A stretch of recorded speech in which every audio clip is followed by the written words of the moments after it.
खबरें तफसील से।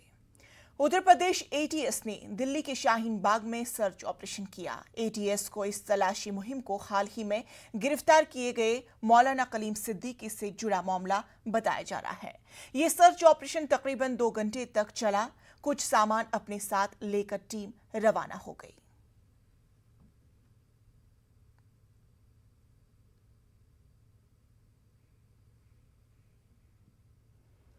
मजीद तफसीलात हम हासिल करते हैं अपने नुमाइंदे खुर्रम शहजाद से। खुर्रम शहजाद, अब शाहीन बाग में एटीएस की जानिब से तलाशी मुहिम शुरू हो गई है, क्या कुछ अभी की ताजा तफसील? देखिए इंशा, ये पूरा मामला दरअसल तब्दीली मजहब मामले की वो कड़ी है जिसके तहत पहले उमर गौतम की गिरफ्तारी हुई थी और कहा गया था कि बहुत सारे लोगों की मुल्क भर में लालच देकर अलग अलग तरीके से तब्दीली मजहब का कराया गया है, उनका मजहब बदला गया है।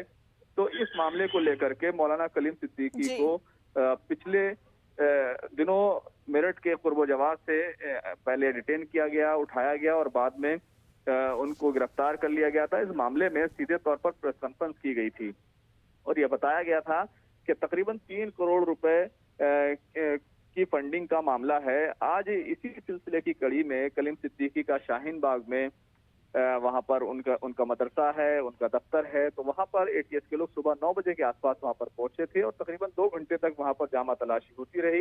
आसपास के लोग जो उनके जानने वाले थे, करीब लोग थे, बताया जा रहा है कि उनकी भी तलाशी ली गई है। ये सब कुछ हुआ है। वहां का थाना है शाहीन बाग थाना, उसके साथ अब खुर्रम ताजा तफसील ये है कि एटीएस ने अपने साथ कुछ सामान भी लिया है। वो क्या क्या सामान है जो एटीएस ने अपने साथ लिया है? देखिए, क्योंकि फंडिंग को लेकर के मामला था तो किस तरीके से फंडिंग को क्योंकि प्रूव करना है और किस तरीके से उसका गलत इस्तेमाल हो रहा था, तो वहां पर जो फाइलें हैं और कंप्यूटर्स हैं, उन तमाम चीजों की जांच की गई है और कुछ दस्तावेज कागजात हैं वो एटीएस अपने साथ लेकर गई है। हालांकि इस मामले की पूरे तौर से अभी जो कहना चाहिए तस्दीक जो है वो एटीएस के जरिए की जानी है, लेकिन जिस तरह की खबर हमारे पास आई है उसमें बताया गया है कि कुछ फाइलें, कुछ दस्तावेज वो एटीएस जरूर लेकर गई है। एटीएस वहां से जा चुकी है, ये तमाम चीजें वहां पर हुई हैं, लेकिन ये पूरा मामला जो है वो तब्दीली मजहब मामले से ही जुड़ा हुआ है।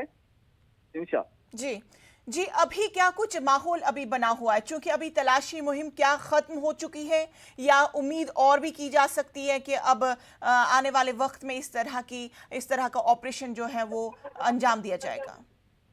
देखिए, ये जो ऑपरेशन है, ये जो जामा तलाशी है, इसकी उम्मीद की जा रही थी। अब एटीएस यहाँ, क्योंकि पहले कलीम सिद्दीकी की गिरफ्तारी हो चुकी थी और जिस तरीके से प्रेस कॉन्फ्रेंस की थी उसमें बताया गया था, तो ये उम्मीद से बरअक्स नहीं था। इस मामले में अगर देखा जाए तो जो जुनेद नामी एक शख्स है, उसके जो F-133 का जो रिहायशी घर है, उस पर एक नोटिस भी छिपा किया गया है जो 28 सितंबर को ही उसको इशू किया गया था और 5 दिनों में उन्हें लखनऊ दफ्तर में हाजिर होने के लिए कहा गया था। लेकिन जब ये मुद्दत पूरी हो गई तो आज एटीएस यहाँ पर आए और बाकायदा उसने तलाशी ली है। फिलहाल ये इलाके में माहौल में थोड़ी सी सनसनी जरूर है, लेकिन माहौल शांत है और वहाँ पर पूरे तौर से अमन है और किसी तरह से कोई दूसरी चीज जो है वहाँ पर नहीं हुई है। फिलहाल एटीएस वहाँ से जा चुकी है।